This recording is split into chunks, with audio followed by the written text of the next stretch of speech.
Hello, GCR family. I've recently been praying, and I was going through the prayer template in the Bible at Matthew 6, verses 9 through 13. It's the same prayer that Jesus encouraged his disciples to pray, and it's the same template that our pastors have taught us to pray on a daily basis. And it goes like this: Our Father, who art in heaven, hallowed be thy name. Thy kingdom come. Thy will be done on earth as it is in heaven. Now it goes on, but I heard thy will be done, and that stopped me in my tracks. Along with that, we've also just recently finished celebrating Jesus' death, burial, and resurrection.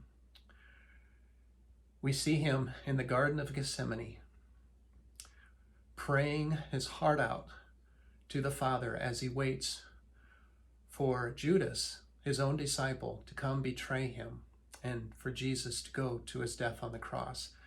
During that time, Jesus is praying Mark 14, verse 36, and Luke 22, 42. He's praying like this: Father, if you are willing, remove this cup from me.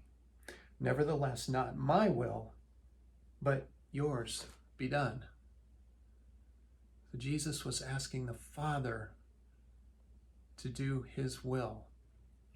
Amazing. We've seen big changes recently in all of our lives. And it's prompted me to take a fresh new look at what is God's will. The big changes that we're going through have created a pressure in me, new desires. Actually, they're new old desires, but they're new now, for control, for anger, for bitterness, just to go to sleep for a year or to get really busy for a year, just to escape it all. And I know along with that, some of us are experiencing increased desires towards drug and alcohol, porn and food, self-harm, and binging on TV just to escape it all. Well, these are not part of God's will. I know I, for one, have had to apologize more than I'd like to admit for my wife for being controlling and angry. It's sin. It's my desires. And it makes me think of James 1, verse 15, that when desire is conceived, it gives birth to sin.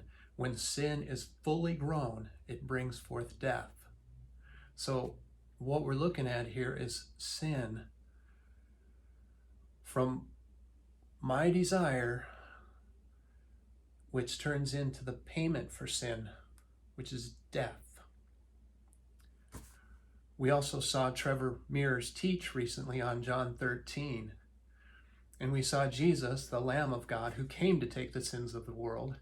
We saw him down washing his disciples' dirty feet as the lowest slave in the house. And he said, I only need to wash your feet, because the rest of you are clean. And he was trying to teach them that they just needed a daily cleansing for their sins if they were saved.